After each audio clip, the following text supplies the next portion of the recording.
That's what you have to do. You look, when you get in the UFC, this is what I did as well. He did it the right way. Fight as much as possible. Fight as much as possible so you can be in people's faces so they can see that guy just fought. That guy just fought. Oh, I just saw him fight last month. And you fight as much as you can, and you get that momentum behind you, and then you become champion. You're that guy, and then again, you just that momentum constantly. You're in people's faces. You're getting posted here, and that's how you build a stock up. So I've done that, and he's doing it the right way as well. And I think if he keeps going, I hope he retires never getting defeated by anyone ever again. Just you.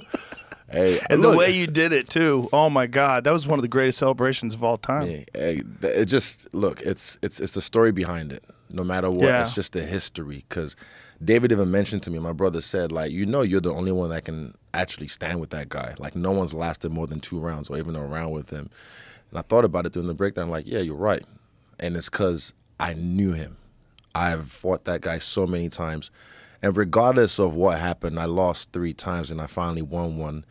It was just the fact that I knew I could beat him. Every time I fought him, I was just like, I was beating him. And I thought you won the first one. I felt so too. But then that's, the Chinese judges. Kickboxing fight. They gave it to him. And then the second fight in Brazil under the same company, then he gets me. But again, I was besting him, had him on skates. He was fucking...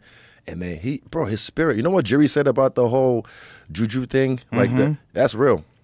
That's real. Yeah. So the last time I fought him in Miami, look, he beats me. And that's why I hate when people say, "Oh, is he scared? He's scared." It's like, bro, I ain't scared of shit. The guy beat me in the biggest arena on the planet, Madison Square Garden. Same way as the last time he beat me in Brazil, in his hometown. I was beating his ass, had him hurt in the end of the first round, all that shit, took him down, and then he gets me in the last round. It's his spirit, his whatever, like, ancestors or his people that are praying for him, because I got prayer warriors as well. My mom and dad be fasting, and they have people like in the spirit praying for me. But like the way he carries himself, something about him, just he knows how to recover well. So I just knew I could get him. And then after that, he knocks me out in the biggest arena in the world, and I'm just like, let's do that shit again, Dana. Because I just knew. I was like, I can get him. And then that camp, I went to a different place.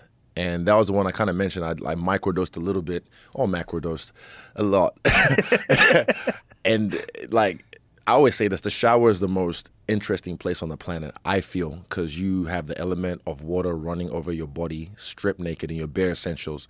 You kind of have this, if it's a white shower, like a void white space, I can create a lot in there. I can make a lot of things happen. And yeah, one time after one of my showers, I just wrote this thing on my mirror because I just had this premonition, like, this is where I get it done. Like, there's no way. You could beat me 1 time. You could beat me 2 times. You might beat me 3 times. But I was like, nah, this guy's not going to beat me this time. And I just knew I had to get this done. And the way it happened as well, because first round I think I won, and the second round I was winning, but then that fucking leg kick, bro. You know what it is? You look at his foot. You look at this bit of his foot. It's like a hammer, like the back of a hammer, or a hammer like a ball pen. It is, because that's what he kicks you with as well.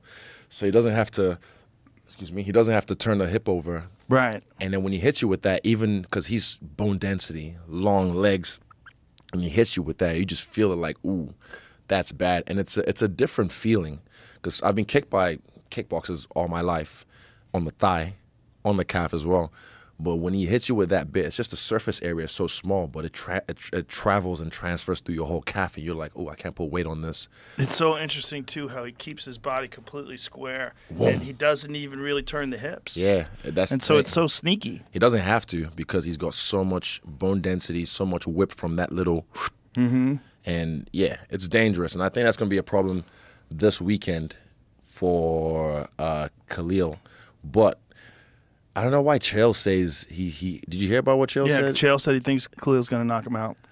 That's possible, but I just don't think he's. It's possible, but I don't think he's going to get it done, because all it takes is one from either side. But I just think Pereira right now has just got that momentum behind him and the frame, because he's going to just avoid the shots Khalil's throwing, because he just got the long frame. He'll get right out the way, and I don't think Khalil has the reach to mess with him like that. So he might have to get inside, but.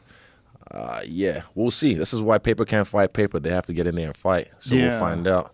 It's very interesting because Khalil's so fast, and Khalil's had experience with high-level kickboxers when he knocked out Gokhan Saki.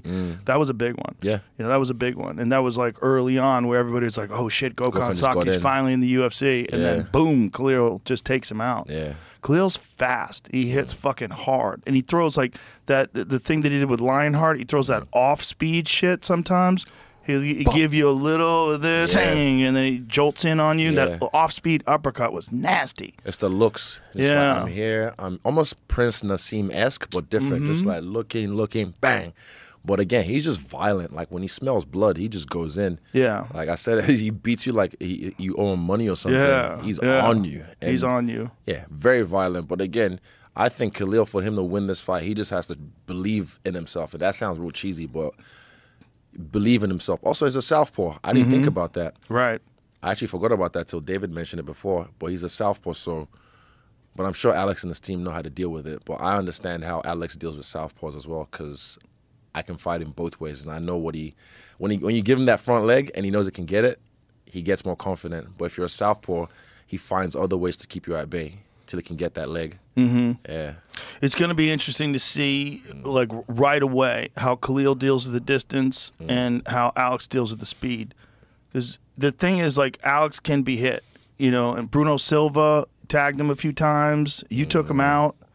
I think the 85 thing was I think the drain for him to make 85 was insanity. I think it was insane. He's so fucking big.